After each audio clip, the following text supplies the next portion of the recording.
If you're an author or plan to be one, get excited because this podcast is for you. Book Marketing Mentors is the only podcast dedicated to helping you successfully market and sell your book.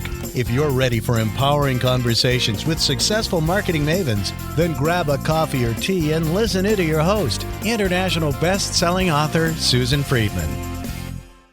Welcome to Book Marketing Mentors, the weekly podcast where you learn proven strategies, tools, ideas, and tips from the masters. Every week, I introduce you to a marketing master who will share their expertise to help you market and sell more books. Today, my special guest is Dr. Michelle Mazur. Michelle is a messaging expert who works with brilliant business owners who are shaking things up, but having trouble talking about it. She combines the tools of successful social movements with the qualitative research skills she earned in her communications PhD to help them craft their powerful, captivating message. Michelle, what an absolute pleasure it is to welcome you to the show. And thank you for being this week's guest expert and mentor. You're so welcome, Susan. I am thrilled to be here and I can't wait to dive in.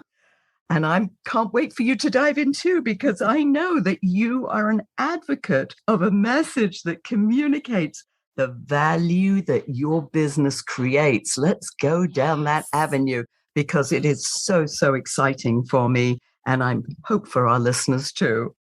Let's talk about this whole concept of messaging and why it's important. Messaging is this term I feel that is being thrown around a lot these days. Like, you got to get your message right. If you're going to do Facebook ads, you've got to have your message. You need your message. And yes, you do need a message, but I don't think people actually understand the extent of a message that you need, because I hear people talking about like, oh, it's one sentence, or, oh, it's a content plan. And yeah, it can be, but the way that I look at it is messaging is this comprehensive system that is used to communicate the value your business creates, but also it is building an argument for your work. It's leading people from, oh, you are a stranger on the internet, to being interested in working with you or buying your book in this case. And then we apply that message to all of our marketing, our sales efforts, our PR efforts. The message itself is so important because it has 3 different jobs that it is doing for your business. So the first job it does is capturing people's attention. If you haven't noticed, the internet is a very noisy place.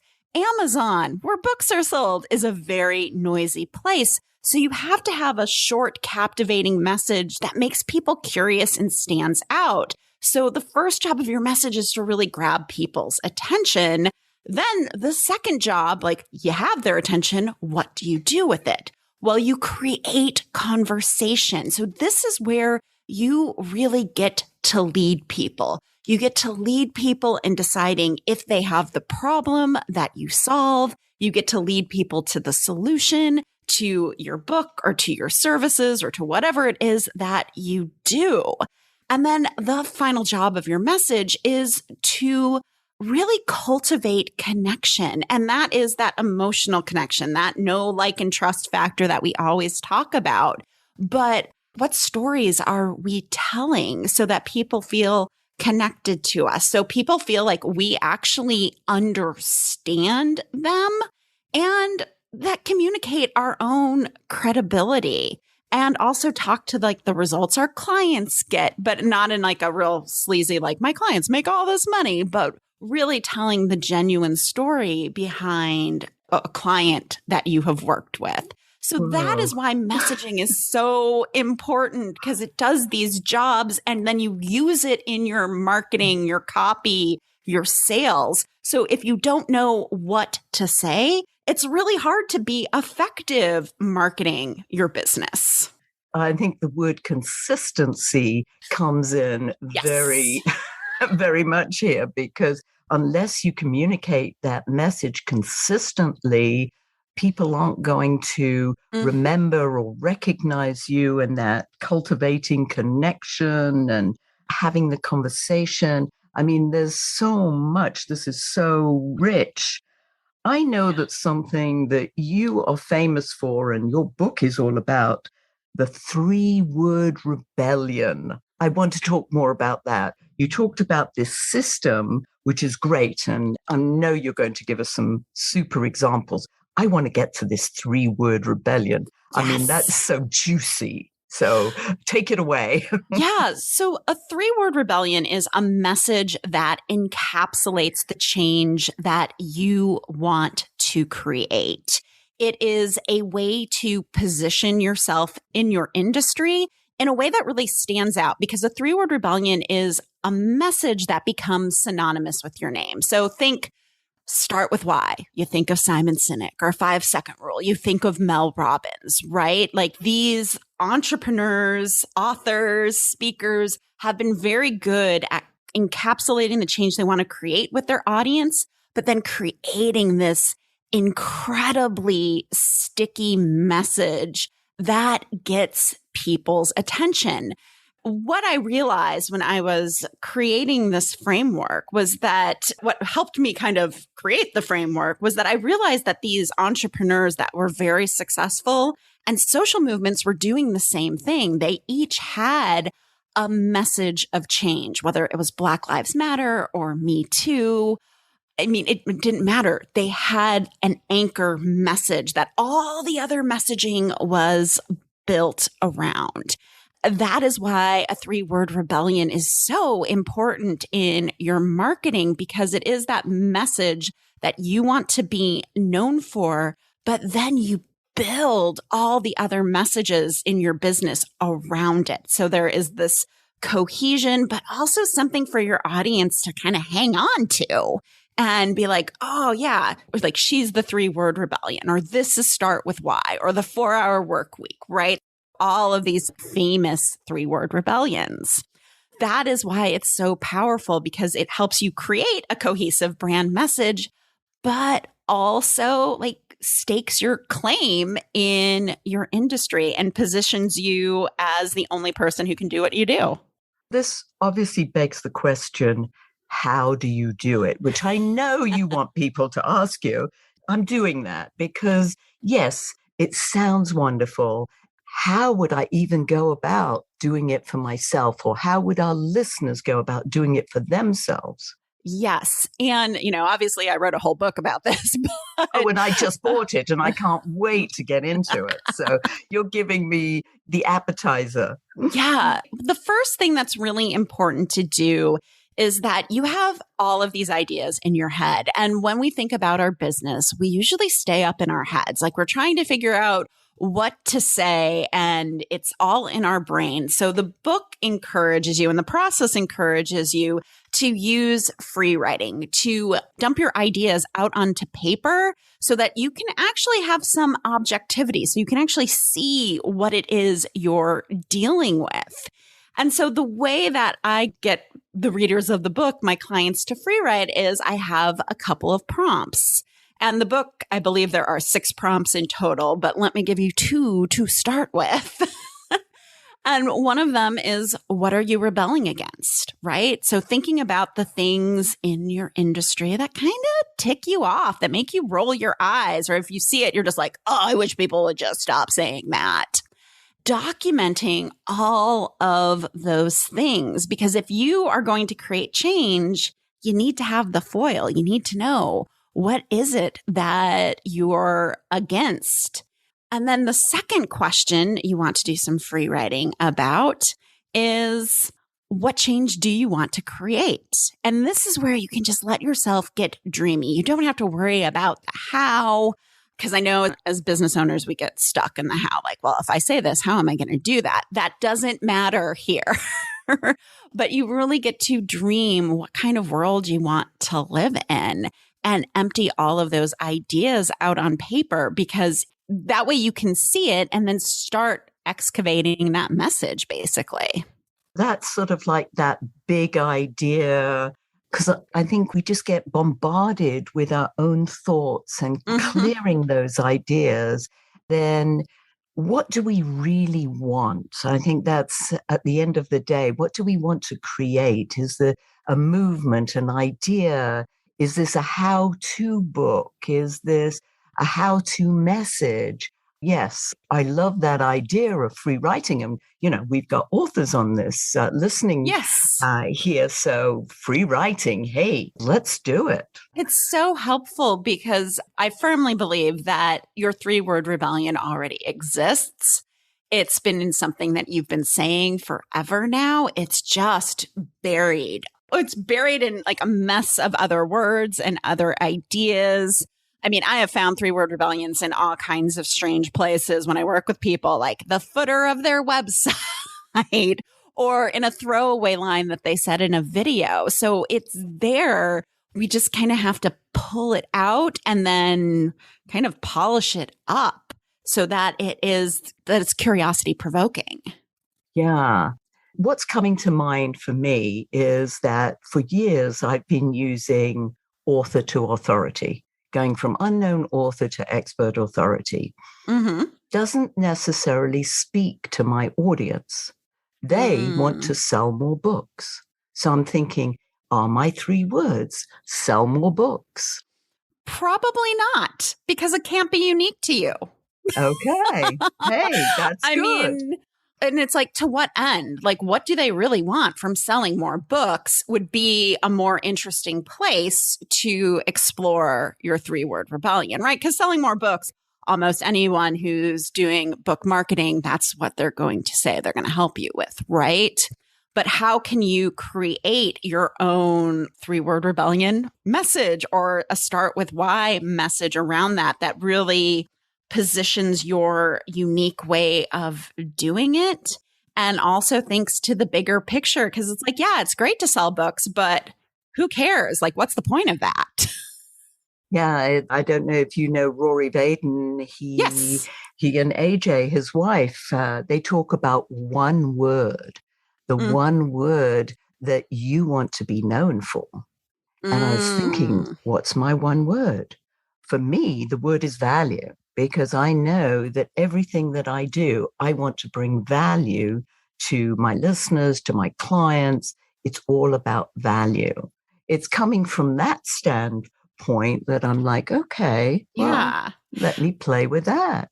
Yeah. Well, and I think since the 3-word rebellion, what's interesting about it from like a positioning perspective is that it's really a message for your audience. So like for me, I want to be known for messaging, right?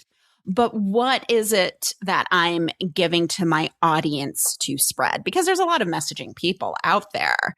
That 3-word rebellion is that message for them. They're like, oh yeah, I want to create my 3-word rebellion. That's going to be powerful for me. It's going to help me get on podcast or speak or whatever that thing is. It's really that change agent that helps people get this radical clarity that lets them be consistent, be seen as the authority, like all of those great things. But it's also, there's only one place in town you can get a 3-word rebellion these days, and that's my place. Yes. Only one in the world, I would think. Wow. Yeah. If you see somebody else doing 3-word rebellions, that's not me. Let me know. Now, when you have those 3 words, do you trademark them? I mean, how do you make them yours that nobody else can go off and say, oh, I'm doing a 3-word rebellion. I read the book, so I'm going to do it. Yeah, like I have the 3-word rebellion trademarked, and I highly recommend to a lot of my clients that they do the same because this is part of your intellectual property, right? Getting it trademarked, doing some copyright protection, that is all so very important so that you have recourse. So if somebody goes off and says, oh, I'm going to do 3-word rebellions, then I can be like, no, you're not going to do that because that is my intellectual property. And I have, can send cease and desist letters or whatever it takes. But I really believe it's like, yeah, you want to have ownership of that message. It is an asset to your business and it should be treated like an asset. So I think very much going through that trademarking process is an important component once you know that this is like the message you want to be known for. Now, where in this does the client come in? I mean, are you asking the client for their input at all? Are you Oh, yeah. testing it out with them? Where do they appear in this process? Yeah. So when I work with people, the first thing we do is basically an audience deep dive, because what I want to create for them is a client empathy map. Because knowing who your people are, what are they doing? What are they saying? What are they feeling? What are they hearing? What are they struggling with? What do they want? All of that becomes a filter for creating not just your 3-word rebellion, because your 3-word rebellion is what hooks them initially, makes them curious, but all the rest of your messaging. So it starts initially with the people you're serving. And once we start in the 3-word rebellion process, which for my clients looks like all the free writing. So they get to give me all of their ideas and turn them over to me. And then I do my analysis to help come up with word banks and ideas and directions for us to explore and creation and rebellion themes and who's the villain of the story. But while I'm doing that, I'm filtering that through the perspective of the client that they want to serve, that they want to reach. And then once we come up with a 3-word rebellion, I always recommend testing it in not a let's post it on Facebook and see what the world thinks, because that's a horrible way to test your message. Do not say like, hey, I'm thinking this is going to be my message, random people on Facebook. What do you think? Instead, you really want to take it to your best clients and talk to them about it, see what their feedback, see if they resonate with it. Also talking to your peers, your colleagues, the people that you actually trust to give you like the no BS answer. So is this the right direction? And then I also tell clients, especially if they're doing a lot of sales conversations, like drop in a sales conversation and see, is there a reaction? See if they're like, oh, that's interesting. Say more about that, because that's a really subtle way of testing without being like, hey, do you think this is good? Yes. I mean, you're wanting people to, beg that question. How do you do that? What is this and how do you do that? That's that curiosity factor. I'm assuming that there is a curiosity factor in these 3 words. Yes. In the book, I call this the intrigue loop. And I use it as a way to test your message, because what you want people to do is you want people to hear your message and be like, that's really interesting. I wonder what it means. And then have them think, I wonder what it means for me. For instance, one of my clients, Michelle Evans, she used to have a podcast called The Marketing Funnel Show. And I don't know about you, but I do not want to listen to a podcast about marketing funnels. It's just not interesting. And she's so brilliant, and she has a whole different take about funnels and relationship building. She has this whole story around why you want these systems in place, because they set you up to help you run your business even when you can't be fully available because life happens. And so when we went through the process, we ended up with Profit Without Worry. And what was great is her right people were like, oh, yes, I want that. I totally want that. And how do I do it? And when we made the change and she changed her podcast to Profit Without Worry, it was like she quadrupled her downloads, because people want to listen to a podcast called Profit Without Worry. People were like, yes, please tell me more about that. And so that is that curiosity factor. Whereas the Marketing Funnel Show just kind of intrigue loop wise just shuts you down. You're like, oh, no, thanks. I know what a marketing funnel is. I'm not interested. But Profit Without Worry opens you up and you're like, oh, that sounds so good. And how do I do that? And what would that look like in my business? And that thinking, that applying someone else's message to yourself is how we become memorable and get people interested in our work initially. Our listeners love learning from mistakes. So talk to us about mistakes that you see people make in this arena. Yes, giving up on your message too soon. I see this all the time, because it's just like writing a book, right? For a book, the book title is very important. And once you write the book and you initially launch the book, it's the beginning of a marathon of promoting that book over time. I always hate it when authors are like, hey, I wrote this book, and then they never talk about it again. It's like, no, you have to show up consistently with it in order to keep selling copies of the book. And it's the same thing with messaging. Like I've seen people create really amazing 3-word rebellions, and then it didn't work the way they wanted it to work, which was probably expectations that were way too high, even though I tried to talk to them about that. So they give up. Like after 3 months, they're like, oh, well, I tried this message for 3 months and it didn't work, so I'm going to do something completely different. And it's like, no, that is not how it works. You have to show up usually for at least a year with the same message before people start associating it with you, before people start recommending your message to other people, whether that message is in book form or a service form. But it takes a while to build that momentum, that word of mouth. And I see people be like, well, I shared it a few times on social media and I did a launch and it didn't really work. My audience didn't grow. I didn't get a TEDx talk. I didn't land a book deal yet. And I'm like, okay, you are 6 months in. Keep going. I hate saying we have to get bored with our message, because I always feel like once you start really going in on a message, it opens itself up to you. And there's always new things to talk about and different angles to take. And it can be this very exciting, dynamic relationship where you're just not saying the same thing over and over again. You're saying some of the same things, but you're approaching it in different ways. But I hate it when people just give up too soon on their message or give up too soon on their book. What's coming to me as you're saying this, Michelle, is it's like a marriage. Yes. You're marrying this. And so it takes a while before you learn to live together properly and how you can work together and overcome hurdles together. Yes, I see this being a sort of a personification maybe of a marriage. Yeah. One of the things I say is I really believe like your 3-word rebellion is this a living, breathing thing that is outside of you, right? Your message lives outside of you.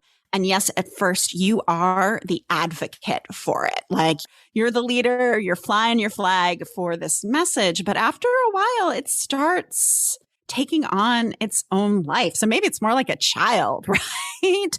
You don't know who's talking about it. Or, what I always love is when somebody comes to me and they're like, oh, my coach recommended your book. And then I realized I wanted to work with you. And I'm like, great, who's your coach? And it's somebody I don't even know.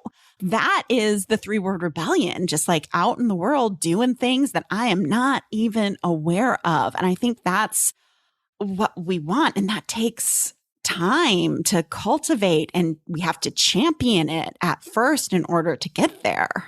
Yes, I love the idea of it being that child, because you're right. I mean, your book is your child. You're giving birth to this book. This is like another child, or it could be the first child that you have, and you've got to nurture it. You've got to be good to it. You've got to plant seeds that people are going to see it and learn more and want a copy of it, etc. Another mistake. What else is up your sleeve? Something juicy. Not that what you haven't said already isn't juicy, but even juicier. I'll go with a self-publishing mistake I made. Because I think some of your authors are going to publish through you, or maybe they'll end up self-publishing, or you'll help them with a hybrid. I self-published the 3-word rebellion all by myself. I mean, obviously, I had a team, I had a designer, I had an editor, all that kind of thing. But I made this distribution error and used Ingram Spark to get my books on other platforms other than Amazon. And they are an absolute nightmare to work with. I think I've heard similar words used. Yeah, I do not recommend it. I finally ended up moving the book from Ingram Spark over to Blurb because we couldn't get the design specs right. My designer probably submitted 30 different iterations of the book trying to get them to accept it, and every time it was wrong. And then finally I was just like, no, we're not doing this anymore. We're just going to pull the book. especially if you're self-publishing, you want a distribution partner that is easy to work with. And it's great. I mean, Ingram Spark gets you on all these other platforms, but you could use something like Blurb, which they partner with Ingram Spark, but then they print the books themselves. So you get the Ingram Spark distribution without actually having to deal with Ingram Spark, which is beautiful. I've got to look them up. I don't even know them. And I've been in this business for several years. Yeah, I think they might be kind of new-ish. I'll be honest, like I get less royalties when the book is distributed through Blurb than Ingram Spark, but it's worth it not to have to try to figure out how to get my book actually published without, I think they told me that the cost per book was going to be like $50 if I couldn't get the printing stuff worked out. And I was like, I can't charge people $60 for this book. That's for sure. Pricing is important as well. I was talking to a client about that today. What else is important for us as we think about putting together our own 3-word rebellion or our own 3 words for our marketing? Yeah. So one of the things is there are 3 different types of 3-word rebellions. So I think this might be helpful, especially if you end up doing the free writing and then you're like, okay, what do I do with all of this? In the book, I've identified that there are 3 different types of 3-word rebellions. That's convenient, 3 and 3. And the first type is the battle cry. So this usually starts with an action verb. So something like, start with why, build back better, make America great again. Those are all rallying cries, right? They're active. They're telling people what to do and how to gather. The second type is naming the change or naming the change agent. So the 3-word rebellion, that is a process, right, that I have created. So that is the change agent that helps you actually get known for your work and seen as the expert that you are. Or the 5-second rule is another great change agent one because it's the way you get out of procrastination and take action. The third type of 3-word rebellion is the declaration or mantra. This is something that can be a reminder to your audience. It can be a way for them even after they work with you, it can be a reminder of your work. So everything is figure outable from Marie Forleo is a great mantra declaration one. Profit without worry is another great mantra. One of my clients, her name's Carrie Schwer, and she helps people figure out their relationship with alcohol and if they need to pursue being sober. And so she has a process called question the drink. When her clients are out in the world, they're like, oh yeah, I have to question the drink. Like, why am I drinking this right now? So that they become more aware of their relationship with alcohol. So I think it's helpful to have those 3 different types. And here's the thing, the type you choose, it doesn't really matter. Like people are like, is one type better than the other? And they're not. It's only like what's best for your audience and what's best for you and your business. Yeah, I can see that. But I can see people asking the question, well, which one is better? And it's the one you use, basically, and the one you like, and the one that resonates with your target audience. I mean, that's what comes to mind for me. Yeah. And sometimes, like, when I work with someone, I'll get an inkling like, oh, I really think this should be a battle cry. And then we end up with like a mantra or, oh, I think this is going to be one where we're going to do naming the change. And then we end up with the battle cry, So it's really kind of where the words that you're using in your free writing lead you. Interesting. I know that our listeners want to know more about you, your process. How can they get hold of you? How can they get a copy of the book? Yeah. So I'm over at drmichellemazur.com. That's where my podcast lives, The Rebel Uprising. And that's where you can find out more information about working with me. And you can find the 3-word rebellion anywhere books are sold, on Amazon. And if you just want a taste of what this 3-word rebellion is like and get a taste of the exercises to see if this is right for you, I have a mini audio workshop plus a workbook that walks you through the process. And that's for free at 3wordrebellion.com. Fabulous. I know that I'm going to go there. I mean, I just bought the book, but I want more. I want to hear you say it as well, because I think this is a fabulous process, and I can't wait to really delve in and look at what is my battle cry. I think I've had a few of them, but I know which is the one that really is going to resonate most, not only with me, but obviously with my target audience. So Thank you. And if you were to leave our listeners with a golden nugget, Michelle, what would that be? I would tell your listeners that finding their message can be difficult. We are so close to what it is that we do that we sometimes can't see ourselves clearly. And when you're in this deep inquiry of like, what is my 3-word rebellion? What are those 3 words that are going to set me apart?